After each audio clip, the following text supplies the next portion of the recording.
Well, good day, everybody. I appreciate you joining me.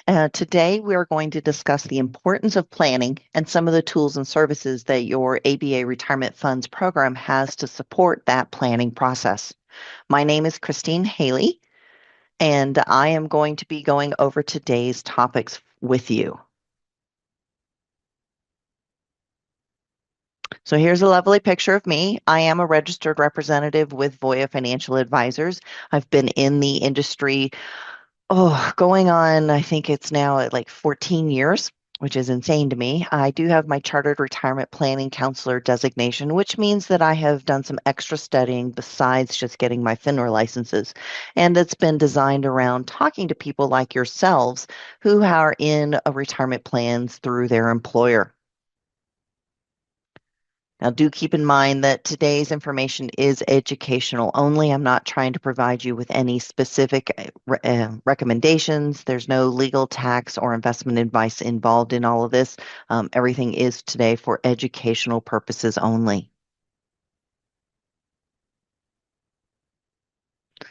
So, our agenda for today is talking about planning for retirement. By the end of the presentation, my goal is to leave you with a better understanding of what options may be available to you, how you can get some help in that planning process, and along the way, identify a few pitfalls or two that you want to avoid. We're going to talk about the stress and confidence that can come from having financial situations. We'll give a top level overview of the financial planning process here and how to get started on your journey. We'll also go over the various phases of your retirement and financial journey, as well as some associated things that you should be looking at during each of these phases. And last, we're going to talk about ways to get started and what things you can do immediately. So I'm going to try to have a little bit of fun with this. I granted that this is somewhat of a dry topic, so hopefully I could make it a little bit more interesting. But I know that you have probably heard a lot of people talk about their financial picture, say things like, I don't know. I'm supposed to be doing some financial planning, but I keep putting it off. I really don't know where to get started. It's overwhelming, and I'm worried that it's too late. Or other people say, I'm not really worried about retirement. I've got some savings, but Social Security and Medicare are going to be enough, right? I'm too embarrassed to talk about my finances with someone. That's just too improprietary. And last, there's no way I'm going to be able to retire. So what's the point? Well, I have to say that unfortunately, I have heard a lot of these things over my years of working with people in retirement plans. But the good news is you are here today because you know you need to take some action, and we're going to give you those actionable steps to help alleviate some of these concerns. There's a lot of data supporting that a very simple idea is that we get stressed about our finances. Understandable. 36% 36% of people surveyed feel very depressed when they talk about their financial picture. It keeps them up at night, and it could possibly impact their relationship with their spouse. Now, these are real issues, and there is nothing to be embarrassed about. It's part of life. And I can say that when people talk to me, I offer no judgment. There is no, I am not perfect. I have not made the best decisions in my life either. But that doesn't mean that we can't go forward from where we're at. And that's all that we are trying to do is go forward from where we are. Now, the planning process itself is very straightforward when you break it down. It's something that we encourage you to be doing at least annually, and it's going to look something like this. Step one is, of course, getting organized. Pretty self-explanatory.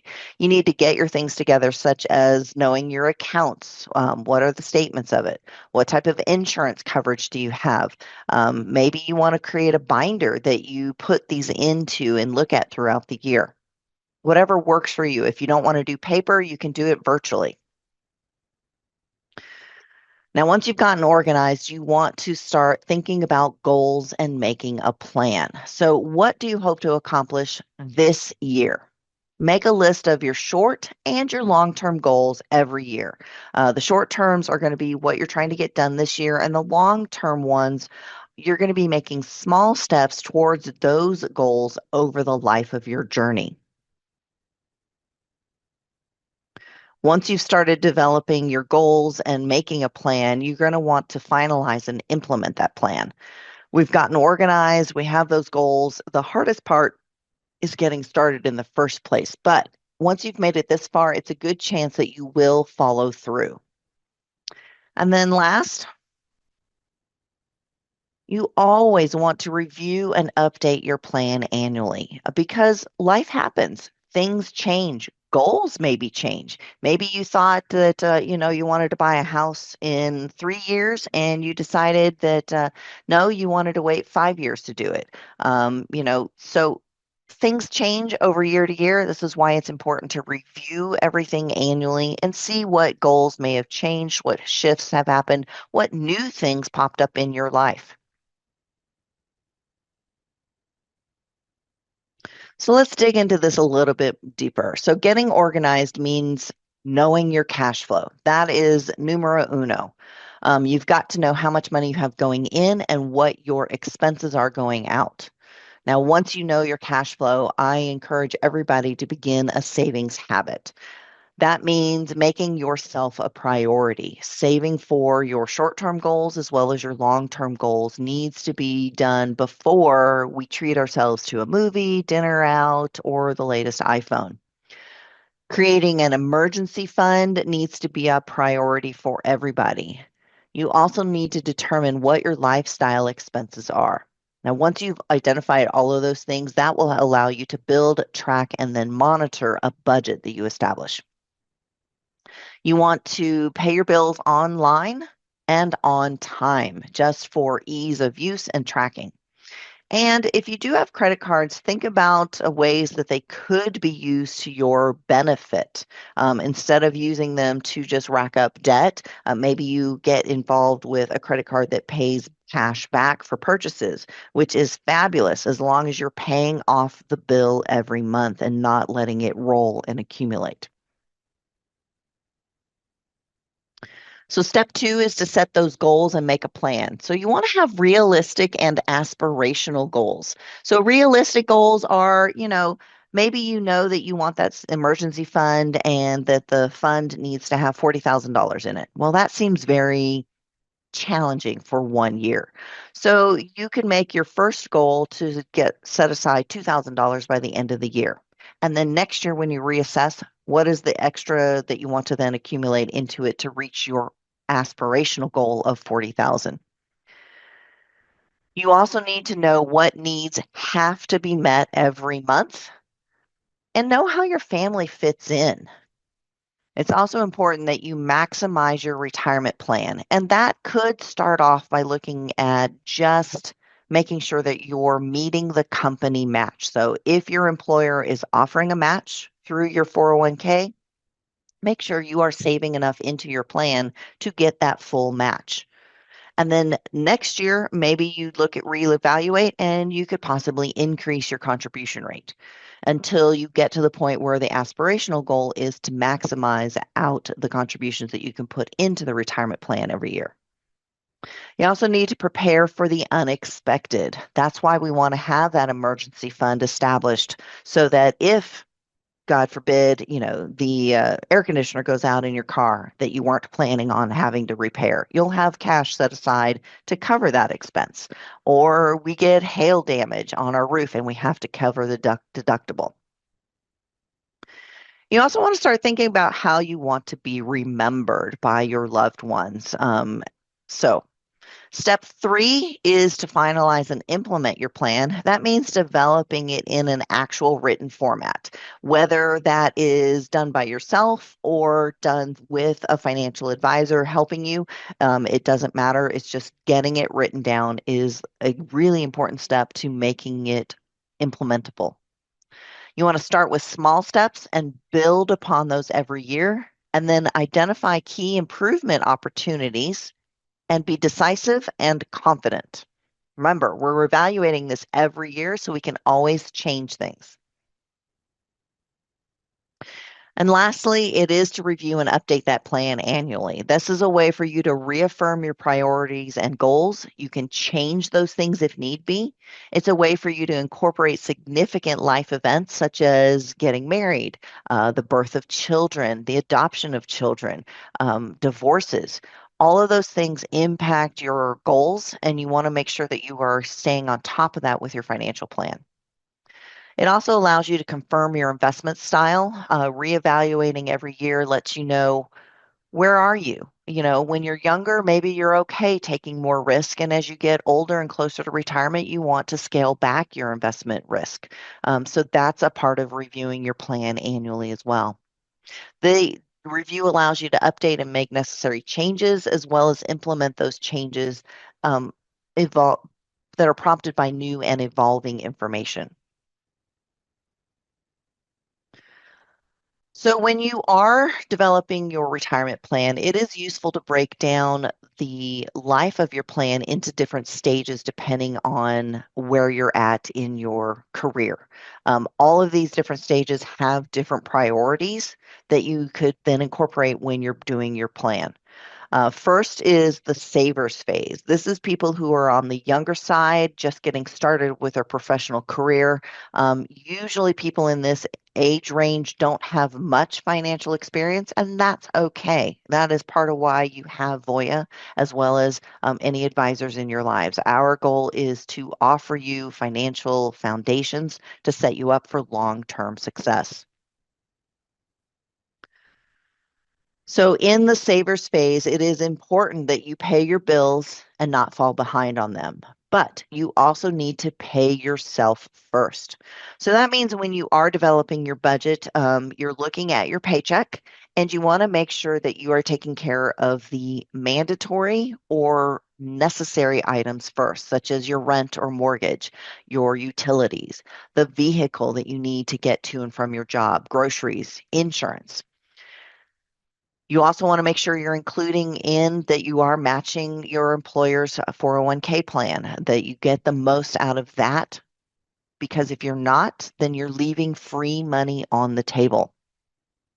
You also want to review your insurance coverage, both life insurance, medical insurance, auto insurance, home insurance. Make sure you have adequate coverage for your needs. And if not, make sure that you do get that because that can have a huge impact on things as well. You also want to start establishing that emergency fund when you're in the savers phase, because this is a way to help prevent you from getting stuck into, bad rut of using credit cards to get out of emergencies. You simply start by putting a little bit away every month, and then slowly you'll be building up to having 3 to 4 months worth of living expenses set aside in this emergency account. This money is to be used only for sudden loss of income due to like losing your job or to cover things that you did not anticipate, such as the roof needing to be replaced due to hail damage and you have to cover the deductible. Um, you know, a sudden medical emergency and you have to go to the hospital and now you've got to meet that insurance deductible. Things like that are what the emergency fund is used for. It's not to take a vacation. It's not to go buy the latest electronics. That would be a totally different fund. And then three, you want to start planning for those major life events, such as the purchase of a house, the decision to have kids. Maybe you think you want to go back to school and get a new degree, get a new certification to help propel your career forward. Maybe you need to buy a new vehicle. Those are separate saving goals outside of your emergency fund. So it's important to include those goals as well when you're doing your plan. And remember, this is a starting point. You can always change these goals down the road, but it's really good to just get everything that you think you may want on paper so that you can start looking at it and not forgetting about it. Now, as we get older, we are moving more into the building phase. We are established, that savers phase, and we've made a good foundation, and now we're building upon that in our 40s and 50s. As you get more work experience, you may change jobs, you could get a promotion, Hopefully start paying off some debts that you may have had when you were younger, such as student loans. That means that because you've paid off debt, hopefully you have more income to work with. And you have to think about what you should be doing with that extra income. What other things should you be taking care of to make sure that you get to that finish line of retirement?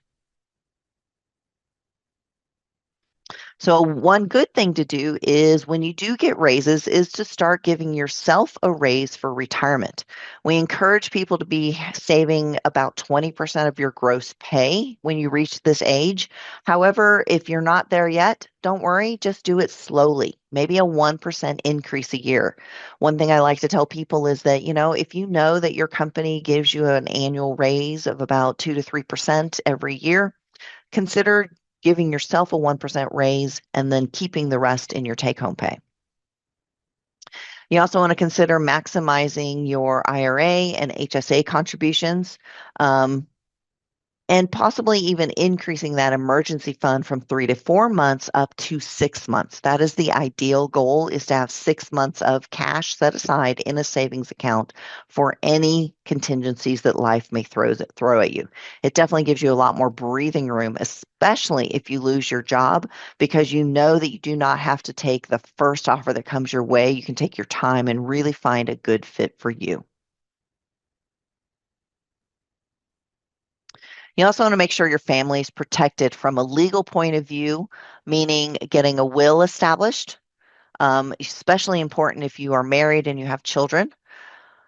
You also want to look at your powers of attorney for both financial and medical, meaning what happens if you are put into a coma and you are not able to actually operate on your own behalf? Who is going to take care of your finances for you? Who's going to make medical decisions for you? So it's important to have a will established, get those powers of attorney and healthcare proxies for yourself, as if you are married, as well for your spouse. You also need to think about special needs planning. You probably don't need it at this time, but sometimes people do. So if that is an instance in your household, then it is something to have a conversation about with your loved ones to make sure that there is a plan in place in case something like a disability arises. And you want to make sure that your beneficiaries are accurate. It's important to review those every year because beneficiary designations on 401ks, IRAs, life insurance policies, those are basically gold. Anything you have listed is who will receive those assets. So maybe you got divorced and you have not updated your beneficiaries, your ex is still listed. They're going to get the money, even though you are divorced and you probably don't want them to get the money. So make sure you're reviewing those things annually or when you have a life event. And last, you want to start thinking about retirement itself and what it may look like. You don't have to have a concrete plan, but think about various scenarios, such as, do you think you're going to, transition from full-time to part-time when you reach retirement? Are you going to take Social Security, and when? What's the best time for you to take Social Security? Maybe you need the income right when you retire, or maybe you have the ability to wait so that you can maximize the benefit that you'll get from Social Security. And what about your living arrangements? Where are you going to be? Are you going to stay in the home that you're in now? Do you think you might sell it and move to something smaller in the same town? Might you move to a new part of the country? Are you going to move in with children? Are you going to do the cruise ship retirement strategy? Maybe you want to become an expat and go live in South America somewhere. So start thinking about those ideas so that you can then narrow down what you want your retirement to look like as you get closer to it. And the last phase is retirement and beyond. And that typically starts in our 60s. Currently, full Social Security retirement age is 67. That is for people born in 1960 and older. So know that that is most likely what you're going to need to get the full benefits that you are eligible for from Social Security. Your career is winding down, so this phase is all about reaping the rewards from your hard work and your planning while making sure that your foundation that you built is strong and stays strong all the way until the end. So you've got a little bit of work still left to do, but if you've been keeping up with your planning, it's not going to be too much effort. So once you are in retirement, healthcare is probably one of the most big expenses and a large priority. You need to make sure you understand Medicare, how it works, what it covers, and what it doesn't, because it does not cover everything. It is also not 100% free. There are still copays, there are still premiums that you have to take care of. You're also going to need to start thinking about long-term care or disability needs. Heaven forbid you end up needing to go into a nursing home or an assisted living facility. What does that look like? What's the cost going to be? So you need to start planning for that eventuality. Second part of that is thinking about your income strategy. So all your life you've been working and you're getting a regular paycheck. So in retirement, we are going to convert all of the assets that you saved into a regular paycheck. But how does that look?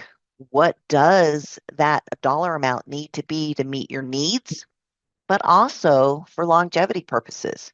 So you've got to make sure that you are taking distributions that will allow the money to last through the end of your life. And granted, we don't know how long we're all going to live, so we have to take our best case scenario, or worst case scenario, actually, if you think about it, because outliving your money is definitely not something I want any of you to do. I want you to make sure that you have enough money to cover your expenses through the end of life. And if we need to plan to age 95, 99, 100, we can always do that.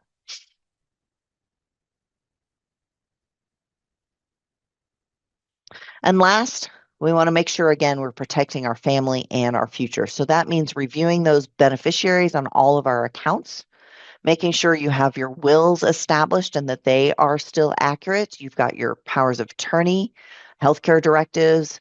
Do you need a trust? Not everybody does, but sometimes you do. And if that's the case, let's make sure we get that in place.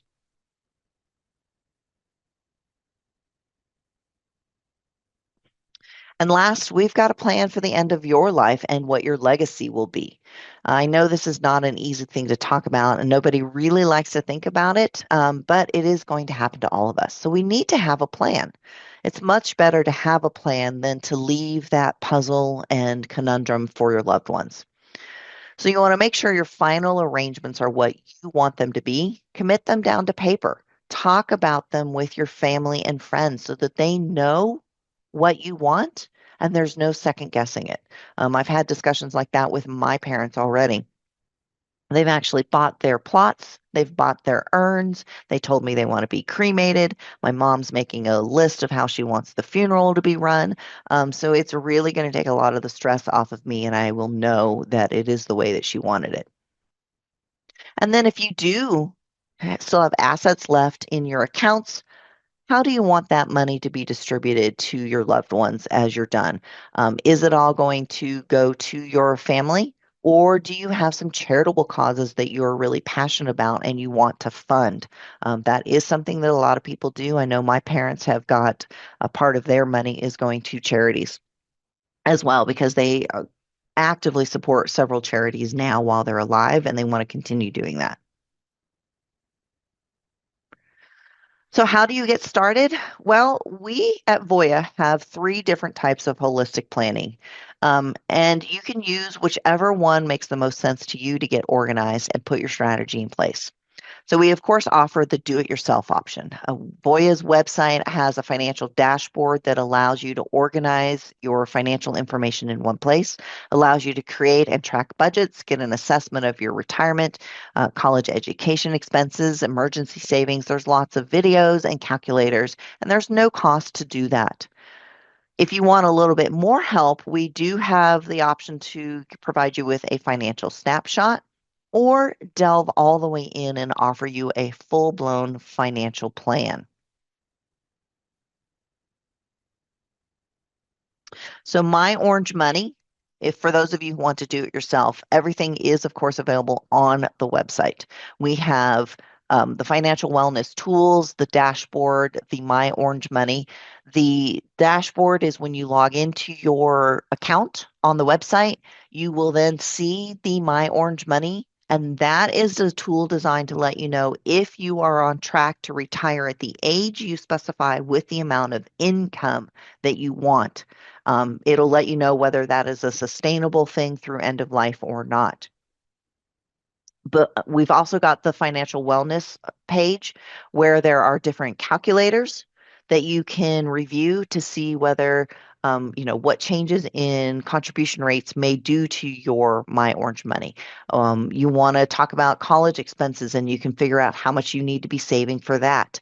There are different blogs that you can read. There are different videos of webinars that you can watch. So there's a lot of good information out there. You just got to dig around and find out what it is that you need. And if you do want help with your finances, we've got, of course, the Get Some Help option as well as the Get More Help. If you're doing the Get Some Help category, we can provide you a financial snapshot. That's going to give you direct access to a financial professional from Voya Financial Advisors, and you'll be able to review household finances, plan strategies for retirement, and other savings goals. And this is complimentary with no obligations. If you'd like to go into the Get More Help category, and for those of you who have complex needs, this is a full financial plan. You're still going to be working with financial professionals from Voya, where we'll be able to review your finances, manage your household investments, develop strategies for multiple financial goals, as well as explore scenarios designed to help you achieve those goals. And depending on the ongoing relationship, there may be additional costs to go that route.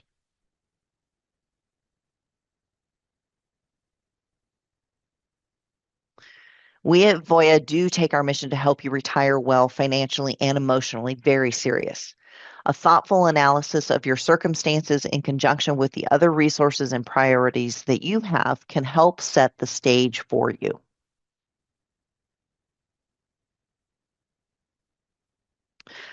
So here are some key takeaways that I want you to take away from today's presentation. Financial stress is real, and planning may reduce that stress. You always need to know your starting point and what to do when life gets in the way. Determine if you want to do your planning yourself, if you want to work with a financial professional, or even both. Play the what if scenario and evaluate a number of different scenarios to determine what your best path is. We also encourage you to meet with a financial professional so that you don't have to do it alone. And remember, starting today to make financial improvements that you want to see is the most important step of all. None of us are going to say, oh, if only you had. There's none of that. No shoulda, woulda, couldas. So just take where you're at today and look forward. That is the only thing we can control. And know that things can still happen. You can still retire. You can still achieve the goals. Now, if you are interested in meeting with one of the Voya financial advisors, you can talk by phone with one of our representatives and get that complimentary financial snapshot. We'll be able to review your overall financial wellness. It typically takes about an hour, and you can use the contact information on this slide to get started. So you can scan the QR code, and that will take you to the registration page to sign up for a one-on-one phone discussion. Or you can visit the go.voya.com/ABA_RF1, and that also takes you to the registration page to sign up for an appointment. You can also call the Voya Financial Advisors team at that 844 number, and we'll be able to get you that custom financial snapshot as well.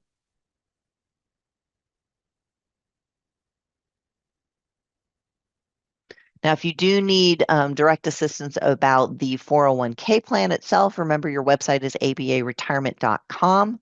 You can always email us at contactus@abaretirement.com or use the toll-free 800 number to speak with a customer service representative, or there are things you can do on the automated line.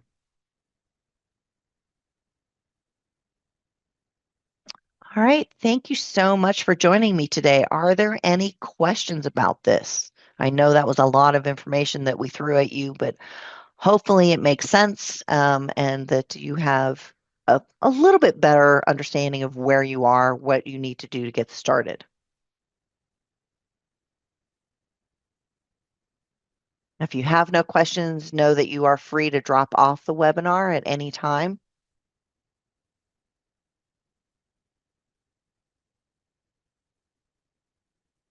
I'm going to put back up the contact slide with the QR code to make your appointments so that if you need to, you can screenshot that. You can, scan that QR code. Definitely encourage you to take advantage of the services that Voya offers. Remember, you never have to do anything alone if you don't want to.